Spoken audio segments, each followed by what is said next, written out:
हमने समेटा है साहित्य के हिस्सों को, आपके अपने मन के कहते किस्सों को।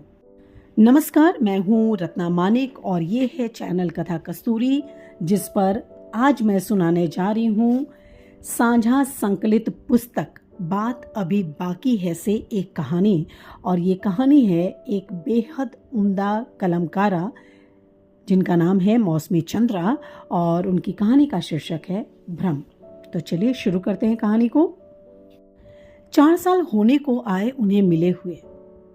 मृदुला को याद नहीं रहता इतना, पर उस दिन गुड्डू ने पूछा था उससे, यार मृदुला, कितना वक्त हुआ हमारे इश्क को? जब भी उसे मृदुला को चिढ़ाने का मन होता, वह उसका नाम इसी तरह बिगाड़ कर बुलाता।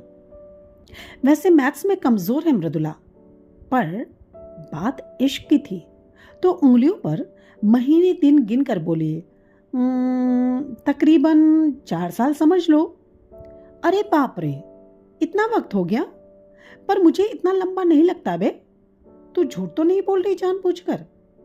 गुड्डू ने कनखिया कर मृदुला को देखा। नकचढ़ी थी छोरी, सो रूठ गई। क्यों झूठ बोलूंगी तुमसे? खुद ही जोड़ लो।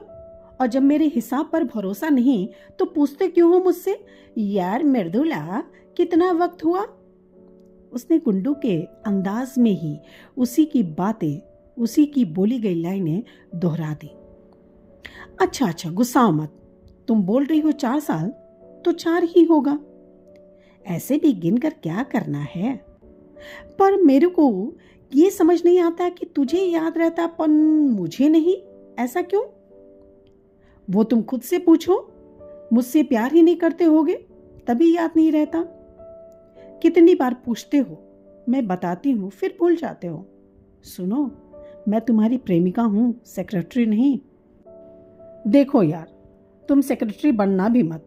इतनी हसीन सेक्रेटरी रहेगी तो काम नहीं हो सकेगा मेरा। बोलकर गुड्डू जोर से हंसता। उसे पता है मृदुला यह सुनकर खुश होती है, और उसे हंसते देखकर भी। दुनिया गुड्डू को खुरदुरा समझती है, पर मृदुला जानती थी वह लाखों में एक है। लाखों में नहीं, करोड़ों में एक। उसकी प्यार की तो बात ही छोड़ दो, उसका तो गुस्सा भी मृदुला मोती की तरह मांग में सजाती। गुड्डू उसकी दुनिया था।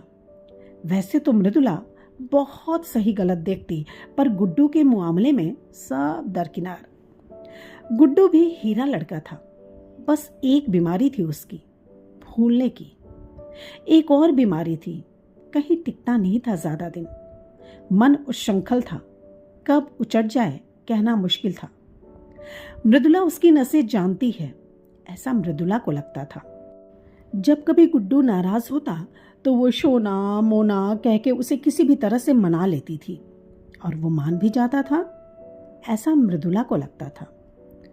गुड्डू को कोई बात चुभती तो वो चिल्लाता नहीं था, मौन सा जमा लेता अपने आसपास कठोर आवरण। कई दिन हो जाते जब वो मृदुला को ए मृदुला नहीं कहता। समय बीतता गया। गुड्डू ने भी कहा, मृदुला, मेरा जी उचट रहा है। वह समझी कि जरूर उसका गुड्डू परेशान है किसी बात से। वह उसके पीछे लगी रही, उससे पूछती रही, क्या हो गया, क्यों जी उदास है तेरा? पर वह चुप रहा। मृदुला कोशिश करती रही उसका जी बहलाने की, पर नाकामयाब रही। एक दिन गुड्डू ने कहा, मुझे कुछ दिन के लिए अकेला रहने दो, अभी मूड सही नहीं रहता। कहीं गुस्से में तुझे कुछ बोल दूंगा तो। ना, रिश्ता नहीं खराब करना मुझे तुझसे। फिर दोनों चुप रहने लगे। पहले मोहब्बत की तारीखें गिनने वाली अंगुलियां अब चुप्पियों के दिन गिनती रहती। मृदुला इंतजार करती कि कब उसकी चुप्पी टूटेगी, पर वह नहीं टूटी। गुड्डू अब ठीक हो रहा था, सबसे बातें करता, खुश रहता। उसका उचाट मन दुरुस्त होने लगा था। उधर कोई उसकी चुप्पी टूटने के इंतजार में अंगुलियों पर तारीख गिनता रहा। कुछ भ्रम टूटने में वक्त लगता है। वैसे गुड्डू हीरा लड़का था, बस एक बीमारी थी उसकी, भूलने की। एक और बीमारी थी, कहीं टिकता नहीं था ज़्यादा दिन। ये कहानी इतनी ही। उम्मीद है आप सभी को इस चैनल पर की जा रही कोशिशें आप सभी को पसंद आ रही होगी। धैर्य से, सब्र से सुनने के लिए बहुत शुक्रिया।